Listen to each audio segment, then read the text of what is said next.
Let me know. Good evening. It is June 23rd at 7:01 p.m. I'd like to call the Public Safety and General Government Committee meeting to order. We will start with the roll call. I can't talk today. Councilmember Alterman. Here. Councilmember Ayers. I see you. You're muted. It wouldn't let me unmute. Present. Thank you. Councilmember Goldstein. Here. Councilmember Johnson. Here. Councilmember Keegan. I am here. And Councilmember Revolus is absent for the time being, but I'll note if she joins us. Next up is acceptance of the minutes. Does anybody have any changes or corrections to last month's meeting minutes?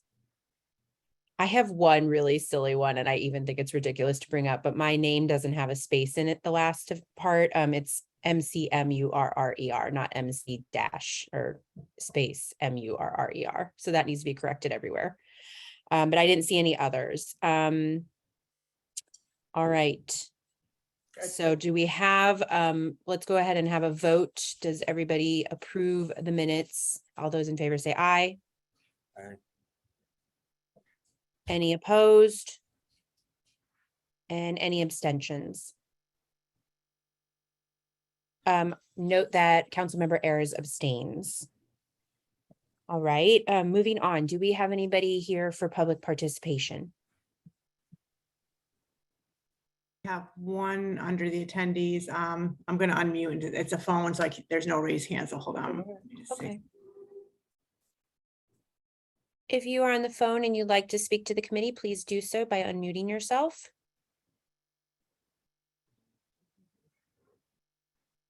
Going once, going twice. All right, we will close public participation, seeing that there's no one who wants to speak. Before we move on to new business, I just wanted to take a moment to say that this is Councilmember Keegan's last public safety and general government meeting with us. And I just wanted to say, I know I've said this privately to you, but what a pleasure it has been to learn from you, to work with you, and to get to know you. I just think you bring such joy to this job. When sometimes can be a little bit of a cumbersome job, and you always do it with a smile and with grace, and you are always so respectful and honest, and I just really appreciate that. And we're going to miss you greatly, but we hope all the best for you in your next chapter. Thank you, everyone. I appreciate it. So thank you for everything you've done. And what did you say before we got online? You said this is like 300 and some meetings. I mean, like, Yeah. mind-boggling, and you've only missed one in your entire term, all of your terms. So I just think that's really commendable, and it speaks so highly of the person you are. So thank you. So moving on to new business, we have one action item this evening, and it's for the fire department. I'm going to read that, and then we'll ask for a motion. Authorize the purchasing agent Sharon Connors to issue a purchase order to the sole bidder, C Support Inc., under bid number 0000 for purchase of a refurbished and certified to new 25, it says inch safe boat, but I'm assuming that's feet, right? Okay. Yes. Defender class not to exceed $240,000. The 25% municipal grant match of $60,000 has been allocated for Unmute. I'm sorry. Oh, I'll keep going. Has been allocated for the 2022-23 capital budget account as noted. Do I have a motion to move this forward? Thank you, Councilmember Keegan. Chief Gatto, do you want to speak to this? Actually, I have Deputy Chief Prescott on Awesome. the line who can't unmute, but we'll see if you can hear him. Go ahead, Ed. Great. Sorry, I just got back from a call, Councilwoman. I'm sorry. Can you guys hear him? Yeah, we can hear him, and that's okay. Thank Okay. you. Hurry up before you go out again. Yeah, all right. So I'm sorry, I just got back from a call and I'm trying to dial in, so a little frustrated. But anyway, yeah, so we're looking to purchase a refurbished boat similar to what the police department did. These are refurbished Coast Guard surplus boats. And we needed to replace our 37-year-old boat that we have now. This is our smaller boat, which is accessible to our islands and our shores and around our pilings and stuff, which we're responsible for Homeland Security.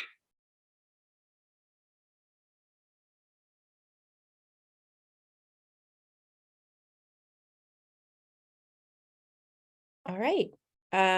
Great. Thank you so much for the information. I want to note that at 7:06, Councilmember Revelous has joined us. Still there?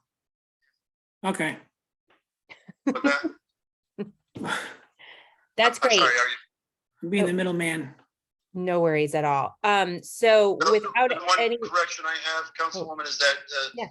the bid, I didn't get it to Michelle in time, but it's 4165 R's and Roger. It Got has it. zeros there for now, but I just No didn't get the, problem. information over to her. just to Great. correct We'll that. make sure that that's noted in the action item when we put it in the minutes. Thank you Thank so you much very for that much. correction. Thank you. Okay, seeing as there's no questions or comments about this item, I will call for a vote. All those in favor, please raise your hand or say aye. Any opposed? Any abstentions? All right, that passes unanimously. Thank you so much. We don't have any other further action items, but up for discussion this evening is fire safety education presentation by Fire Marshal Broderick Sawyer. And I just want to say I really appreciate you coming and speaking to us about this. I think it's a really important issue that can not be repeated enough. I know that I try to go through this with my own family, and I would love a refresher from the pros, as I think a lot of other constituents would. And so I will turn that over to you. Okay, thank you very much. Good evening, everyone. I sent you a lot of the information. Basically, there's so much here. I mean, maybe reading it into the minutes might be a good idea. But basically, bottom line, if you look at this, you go into your house and look for all this stuff, it's going to make your house safer. That's pretty much, I'm not sure. A fire safety presentation on Zoom's not the same. So if you guys have any questions in regard to fire safety, that'd probably be the best way to go. I mean, I can read this to you, but I think instead of reading it, I think we'll attach it to the minutes, so it's public record. But I think if you could Perfect. touch on some of the highlights from the press release, that would be great. I know you talk about fire detectors, carbon monoxide, having a fire escape plan. But I also see that Councilmember Ayers has her hand raised. So do you have a question you want to kick us off with? I do. Thank you, Chair. My question is, do you have any friendly literature that constituents can get? And if so, that is not online. And I'm particularly asking for elderly residents. Where can we access, one moment, where can we access that information? And what is your recommendation for best ways to distribute it? call our office. We have, for senior adults, we have brochures that they can actually hand out. We also have those in Spanish.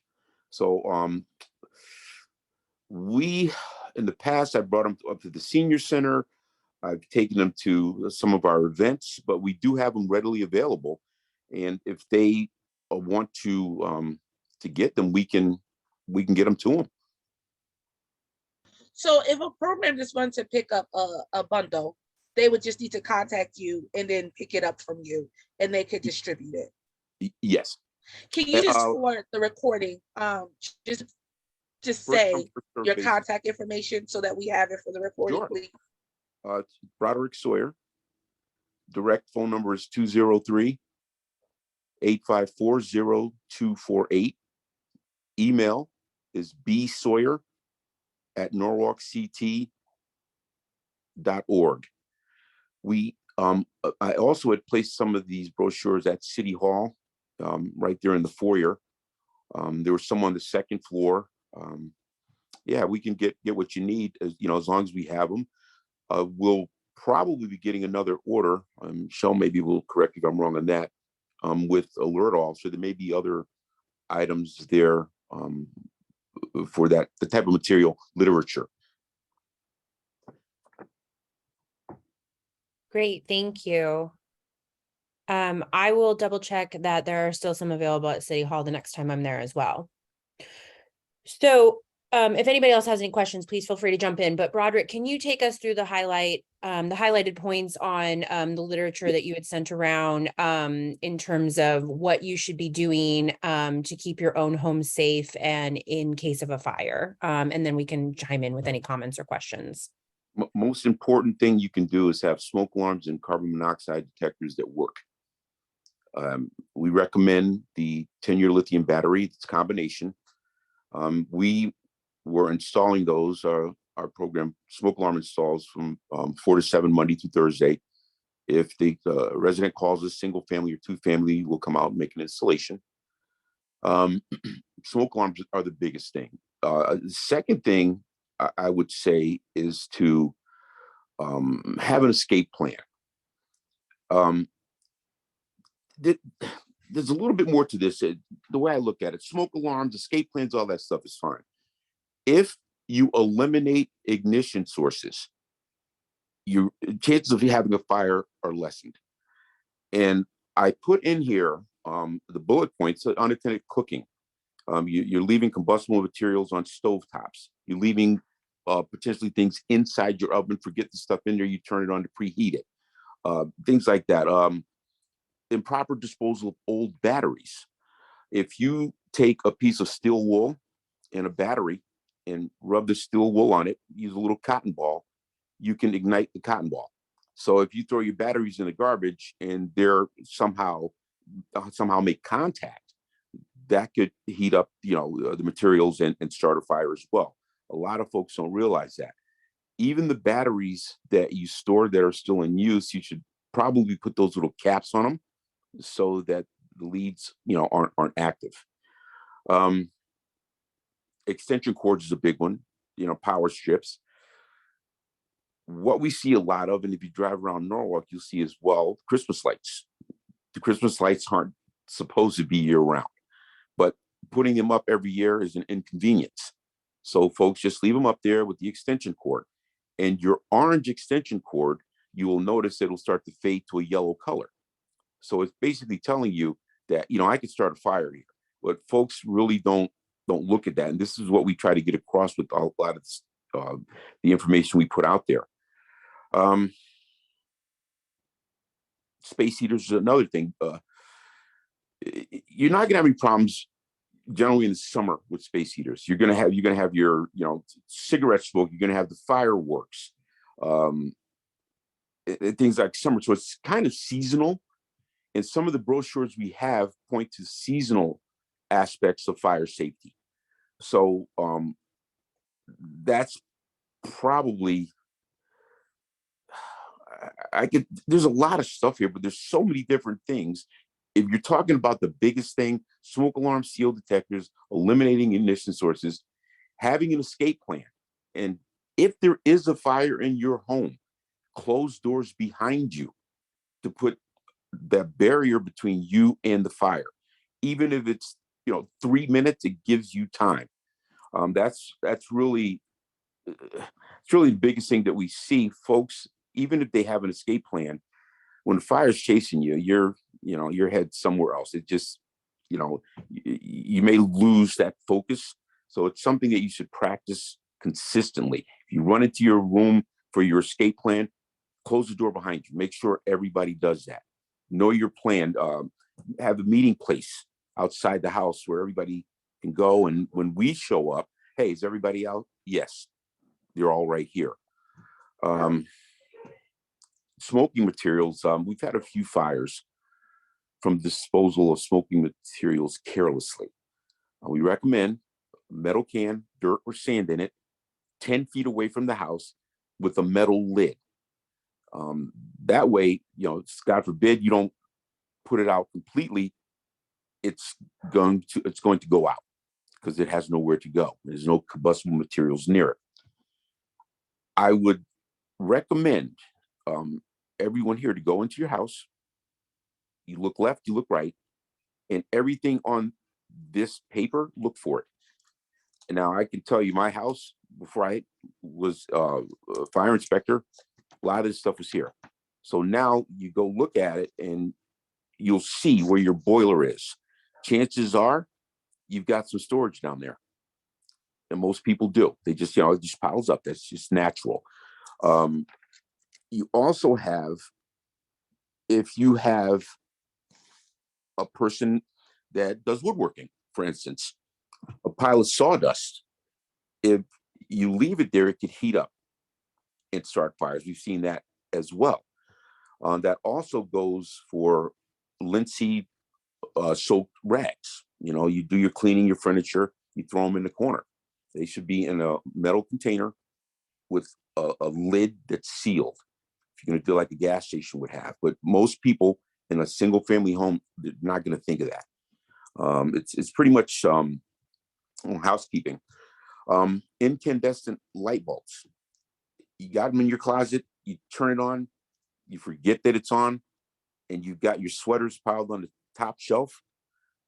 If there's any contact, that could also start a fire. We had a fire on Fairfield Avenue some years back, which that was the cause.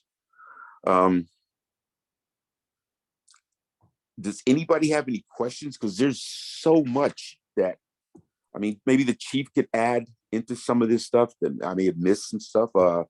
I have two questions. Yeah. One is, how many fire detectors and carbon monoxide detectors should you typically have depending on the square footage of your home? Manufacturer's instructions on the box, one on every level of the home, Mhm. including the basement, not in an attic if it's not a livable space, because heat, cold, differentials can damage the unit. Carbon monoxide detectors, it should be, again, manufacturer's instructions. That's how they should be placed. We recommend plug in with the battery backup. It should be kept somewhere where you don't have CO naturally.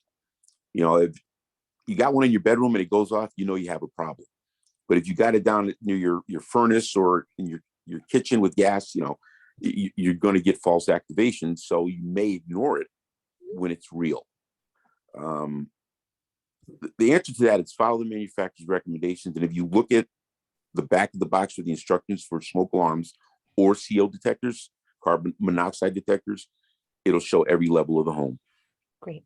And then the second question is, I know we are talking about an escape plan, and I know that's probably different depending on your home and how many people you have in your home and if you have pets, but can you give us some examples of what should be a part of that escape plan? Like, I know a lot of families have those ladders you can throw out, like those rope ladders you can throw out of your second story for small children and adults. Are those safe? Is that a good idea? Can you give us some examples? Yes. Those ladders.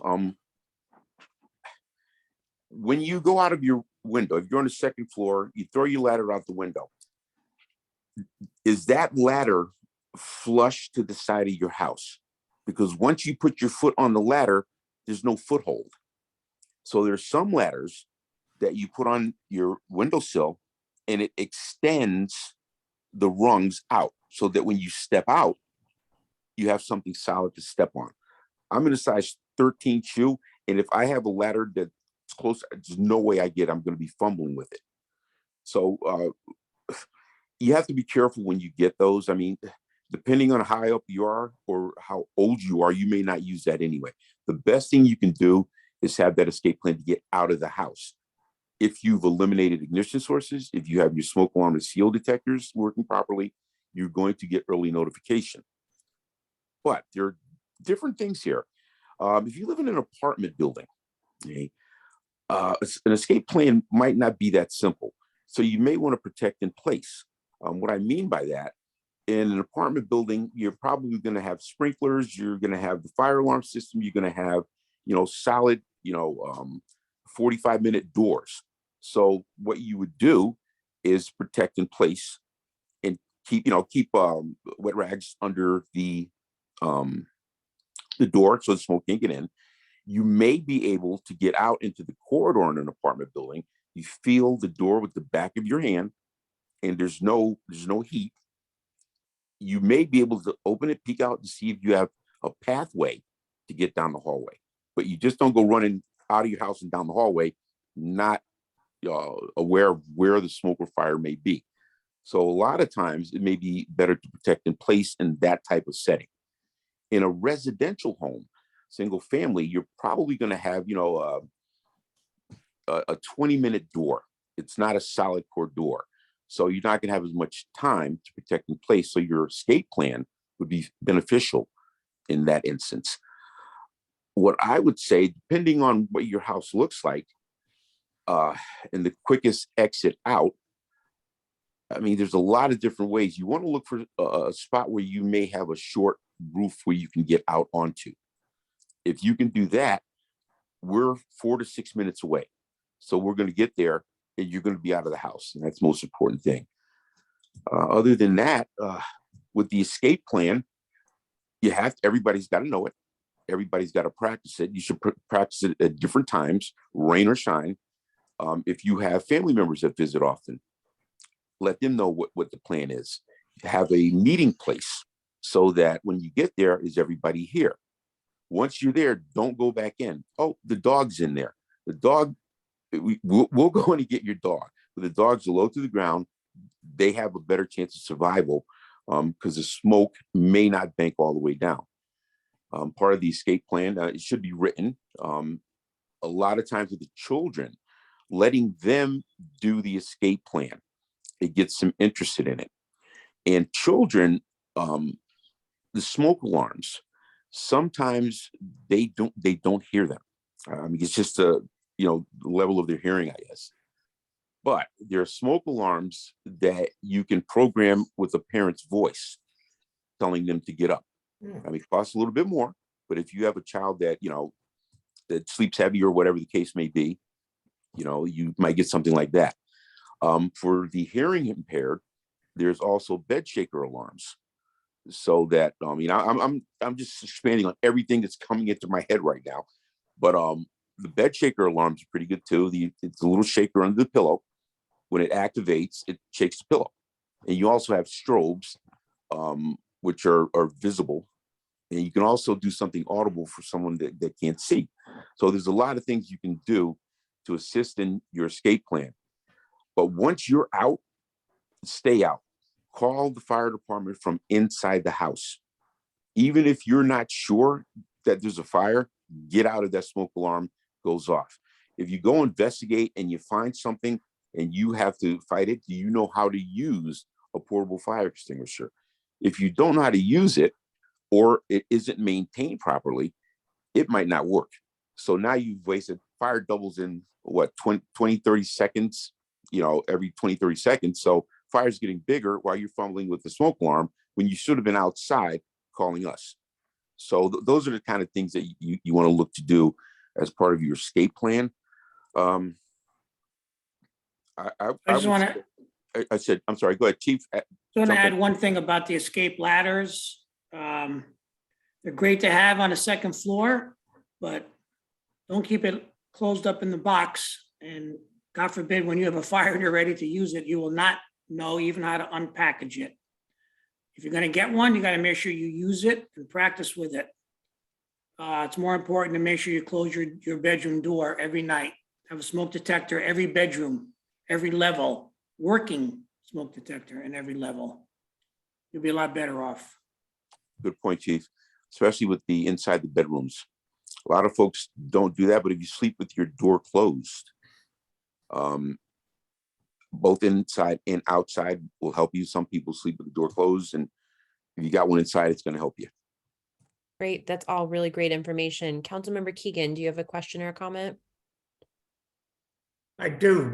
Thank you, Madam Chair. Just to help my good friend and colleague, Fire Marshal Sawyer, proper disposal of fireplace ashes.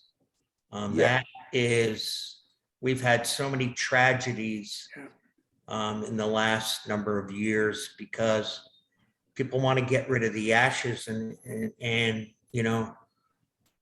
a lot of times, that fire is not out. It's still an active burn. Mhm. And the one other thing is, especially if you're a parent, understand and learn the early symptoms of carbon monoxide poisoning. You feel sleepy, you know, that's an incomplete burn. And I think, Brad, that happens more with gas furnaces, Yeah, correct? fuel fired appliances, Yeah. if they're Um, malfunctioning. Because, you know, I mean, we've had it even in our town where a family has been overcome by carbon monoxide, and that's a very deadly situation. So I would also add that to our list of things that we should do to protect ourselves. Remember, the best people to protect us are ourselves. Right. You know, we rely on, you know, our firefighters and our police officers to add that, you know, level of protection. But, you know, we have to, you know, be mindful of what we can do ourselves to protect ourselves. That's really it. You're eliminating ignition sources. Now, as for the fireplace ashes, it's the same thing as a cigarette disposal. Metal can, dirt or sand with a solid lid 10 feet away from your house. If it's, you know, if you got a fire in your fireplace and you don't want to go outside, just leave them in there. You don't have to do anything with them until the next day. You know, they're not going to go anywhere. That's a tough one because a lot of folks, I put in here too, cleaning your fireplace. You know, if you've got your chimney liner and there's cracks in it, you end up with a fire in your attic and you're not going to see it until it jumps out somewhere else. So that's a good point. Thank you for bringing that up. It's That is a good point. I just want to mention that you're talking about a lot of seasonal safety tips, and through our website, the city's website, Michelle has put up every season safety tips. Like this time of year is obviously grilling outside and tips dealing with the heat. As we get closer to the winter and people are using fireplaces, those kinds of tips will be put up. And then, you know, if you have power failures, how do you probably use a generator? You know, don't run your car inside your garage, et cetera, et cetera. So there's a million different safety things we could talk about, but yeah, common sense, you know, fire safety. right. I'm going to go back to what Nicole was asking about hard copies of paperwork. There are 25, well, maybe more than 25 brochures on norwalkct.org. Fire department links for everyone. They are downloadable. And like the chief just mentioned, Michelle has some tips. You can download these brochures, and it's pretty much, it's tips for fire safety for various things, including hoarding. So there's information there. And I forgot to mention that they're downloadable. I'm on the site now, and it's there's a safety library, which I have never been on, and it's robust. And so that would be the best place to go. And I just want to point out it's norwalkct.org/474/safety-library. I know that's kind of a cumbersome URL, but it's very handy. Councilmember Goldstein, do you have a question or comment? Since we're talking about fire safety, next week's July 4th. There are a lot of people who decide to launch fireworks that they shouldn't be. Can we talk about what to do about these people who, in a patriotic blaze of stupidity, might burn their house and, you know, hurt others? Yeah, don't do it. Yes. Thank you. Yeah. Well, with the fireworks, the only fireworks that are legal in Connecticut are sparklers and fountains.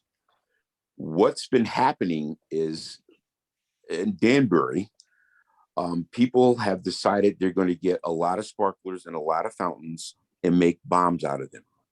They also use the butane containers, and apparently they perfected what they've been trying to do in Danbury. I believe it's kids, young adults.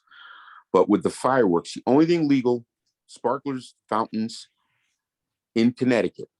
If somebody's setting off fireworks in your neighborhood and you can tell if they're big enough sparklers and fountains. Call 911.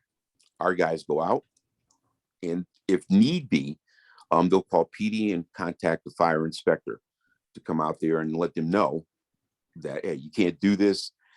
And if it's a large amount, we also may call the state fire and investigation explosive unit to confiscate them. And we've done that twice in my 14 years here. And there's a lot of information on fireworks. We just recently, with the help of the ordinance committee, got something in there so that the fire marshal's office has a little bit more oomph when it comes to those little stores selling fireworks, the small, little bodegas. They drive down to Pennsylvania or wherever, and they grab a bunch and they bring them back, they put them on the shelf. We go in to see what they have, to see how they're stored, and let them know what's legal, what's not. A lot of the times the problem is the boxes don't have the pyrotechnic material quantity. So I've contacted TNT, who sells the fireworks out of North Carolina. They sent their list of the businesses they sell fireworks to in Norwalk, the Rite Aids, Walgreens, they're like the Costco's. When we inspect those, they're spot on, 10 feet away from the exits. You've got a water can available. If you've got storage in the back room, it's separated, it's not elevated. But for fireworks, and we're gonna get this, and we usually do a lot. Best thing to do is to call us, and we'll come out there. We generally make them water them down on the spot to make them inert, so they can't use them. So you basically wasted your money. We can't go anybody's house to see if they have more, obviously, but what they have there, we'll get rid of if it's illegal. Anything else on that, Josh? Nope, don't do it, as the chief said. And I think it's just important from a timeliness perspective. What you just said, I think people just needed to hear that. Now. So like thank you, appreciate it. Yeah, Josh, like you said, you can't fix stupid. And we've also had a couple of Drano bombs where this is crazy. Drano, you take aluminum foil, you stuff it into the Drano container, you close the top. The chemical reaction expands and it blows up.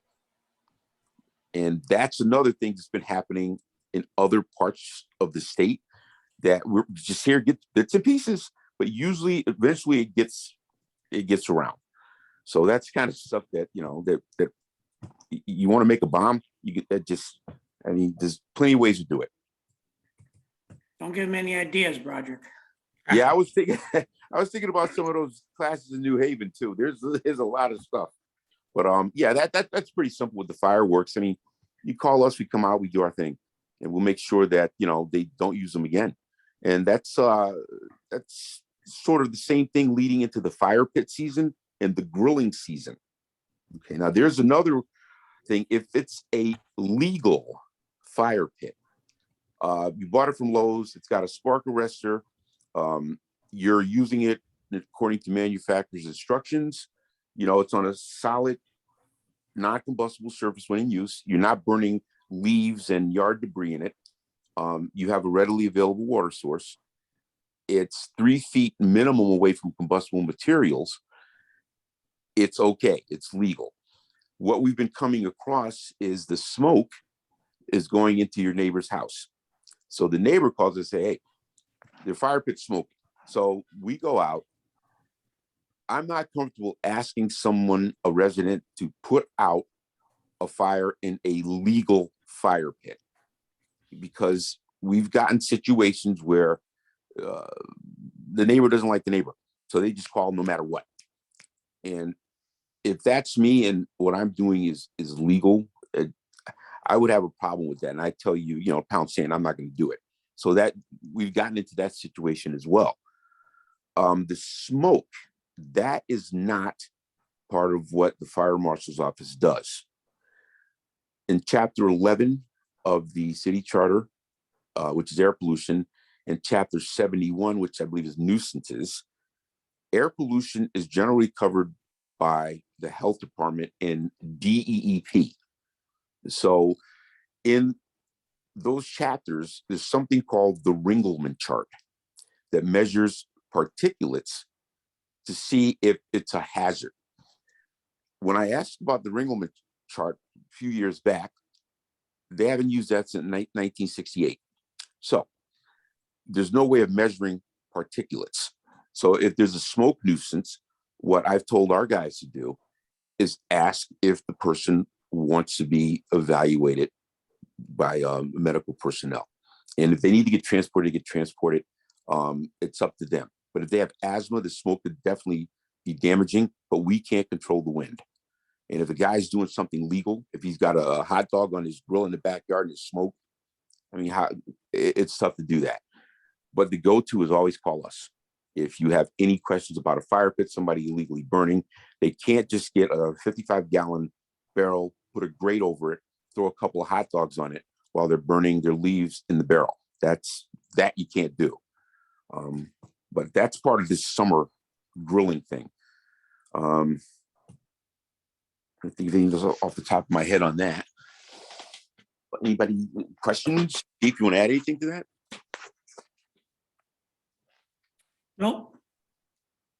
I think this is all really great information. And like I said at the top of the discussion, I don't think that these things can be repeated enough. People think about these things when they need them, not ahead of time a lot of times, and we're all guilty of that. And so I really appreciate you coming and speaking about this. It is seasonal, but it's something we need to think about all year long. It's different things we need to think about. Absolutely. Now, it's you guys can always call me directly if I have anything I can help you with, or a resident, it doesn't matter.